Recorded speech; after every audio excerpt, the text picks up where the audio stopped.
Assalamualaikum warahmatullahi wabarakatuh.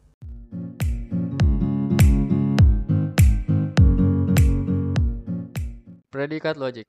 Predikat logik adalah pernyataan matematis yang berisi variabel. Terkadang disebut sebagai variabel predikat, dan mungkin benar atau salah tergantung pada nilai atau nilai variabel tersebut. Artinya, predikat logik dapat memiliki lebih banyak argumen yang mewakili hubungan antar objek. Predikat logik lebih superior dari propositional logik, dalam arti mampu menangkap struktur beberapa argumen dalam arti formal yang tidak dapat dilakukan oleh propositional logik. Predikat disimbolkan sebagai P dan subjek disimbolkan sebagai X, sehingga dapat ditulis dengan notasi P dalam kurung X. Macam-macam predikat logik. Yang pertama ada unary predikat, yaitu satu predikat. Dan yang kedua binary predikat yang punya dua variabel.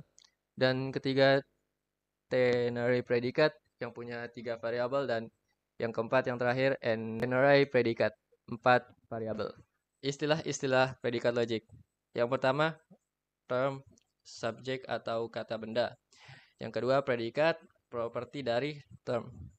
Yang ketiga, proportional fungsi, yaitu fungsi.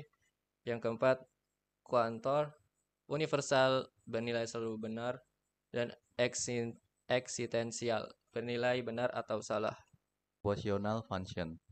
Propositional fungsi dalam logika adalah fungsi yang memiliki proposisi sebagai nilainya atau pernyataan yang diekspresikan dalam bentuk yang akan mengambil nilai benar atau salah jika bukan karena kemunculan variabel X atau beberapa variabel di dalamnya yang membuat pernyataan tidak dapat ditentukan selama tidak ada nilai yang pasti ditentukan untuk variabel.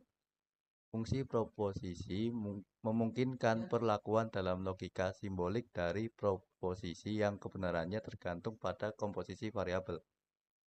Manfaat dari proportional function adalah sebagai berikut. Dapat mengecek bahwa sebuah pernyataan bernilai benar atau salah. Yang kedua, dapat mengambil satu atau lebih argumen. Yang ketiga, dapat menyatakan predikat yang melibatkan argumen. Yang terakhir, dapat menunjukkan pernyataan jika variabel atau nilai dimasukkan ke dalam argumen. Oke, di sini kita masuk ke bagian contoh soal. Di sini ada 5 pernyataan yang akan kita buat ke dalam bentuk logika predikat ya. Oke, kita next. Nah, di sini ada pernyataan pertama.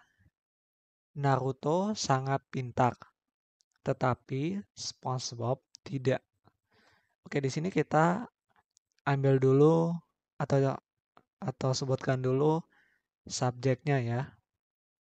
Oke, untuk subjeknya ini yang warna merah ya. Saya sudah warnain biar mudah. Kemudian kita tulis predikatnya. Nah, yang predikat di sini adalah yang warna biru ya. Kalau sudah kita temukan subjek dan predikatnya, kita masukkan ke dalam bentuk logika predikat. Nah, seperti ini ya untuk logika predikatnya. Seperti yang kita tahu, kata tetapi itu bisa juga menandakan kata dan ya. Tetapi karena ada kata tidak, maka kita tambahin negasi di sini ya. Di sini ada negasi. Oleh sebab itu di sini warnanya ungu juga ya. Jadi untuk setiap kalimatnya dengan bentuk logika predikatnya, kami sudah warnakan ya guys. Jadi teman-teman bisa cocokin aja dengan warnanya. Oke, kita next ke pernyataan kedua. CCTV melihat Zilong, tetapi Zilong tidak melihat CCTV. Oke, kita tulis seperti biasa. Subjeknya, kemudian predikatnya. Di sini kita bisa melihat ya bahwa bahwa subjeknya itu ada dua ya, CCTV dan Zilong. Oleh sebab itu ada warna merah di dua kata. Oke, selanjutnya ke dalam bentuk logika predikatnya seperti ini. Oke, di sini yang bagian ruas sebelah kiri menunjukkan bahwa CCTV itu melihat Zilong ya, sedangkan sebelah kirinya, ruas kanannya, ini dan ya, dinegasikan bahwa Zilong tidak melihat CCTV. Oke, kita next ke pernyataan kedua, jika sambal sama pedasnya dengan bon cabe dan bon cabe sama pedasnya dengan cabe, maka sambal sama pedasnya dengan cabe. Oke, kita tuliskan dulu subjeknya. Oke, di sini subjeknya ada 3 ya, berarti ini kayak konsep ABC ya. Sambal, bon cabe, dan cabe. Oke, kita predikatnya adalah pedas. Di sini ada 3 ya. Pedas, pedas, pedas. Oke, kita masukkan ke dalam bentuk logika predikat. Nah, begini untuk bentuk logika predikatnya ya. Dan seperti biasa, ini kalian bisa baca sesuai dengan warnanya ya. Yang warna biru tentunya warna pedas.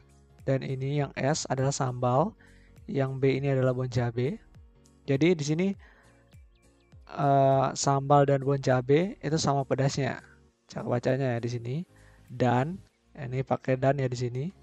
Kemudian kata pedas yang ini guys ya, pedas. Di sini adalah bon cabe dan cabe. Bon cabe dan cabe itu sama pedasnya. Di sini ya, di sini bisa lihat. Dan untuk kata implikasi itu dalam kalimat adalah kata maka ya. Makanya di sini warnanya ungu sama dan seterusnya. Oke, kita next ke pernyataan yang keempat ya. Di sini Zilong adalah sepupu dari Zhongli. Oke, di sini kita tuliskan subjeknya. Ada Zilong dan Zhongli. Kemudian predikatnya adalah sepupu. Kemudian kita masukkan ke dalam bentuk logika predikat. Nah, di sini perlu secara logika ya. Zilong adalah sepupu dari Zhongli. Berarti Zhongli adalah sepupu dari Zilong juga ya. Kita harus setuju di situ ya. Oleh sebab itu di sini ada biokondisional di sini ya. Jadi yang ruas kiri dan ruas kanan itu maknanya sama. Oke, kita next ke pernyataan yang terakhir ya. Di sini adalah pegawai adalah bawahan dari manajer. Oke, kita masukkan subjeknya atau term pegawai dan manajer ya. Kemudian kita tuliskan predikatnya. Di sini predikatnya adalah bawahan ya. Dan kita masukkan ke dalam logika predikat. Nah, di sini secara logika aja ya guys. Di sini adalah pegawai adalah bawahan dari manajer. Berarti tidak mungkin manajer itu adalah bawahan dari pegawai ya. Jadi tidak akan berlaku sebaliknya dalam pernyataan ini ya. Oleh sebab itu di sini ada simbol implikasi ya yang menunjukkan bahwa manajer itu bukan bawahan dari pegawai. Terima kasih telah menonton. Sampai jumpa di video selanjutnya. Assalamualaikum warahmatullahi wabarakatuh.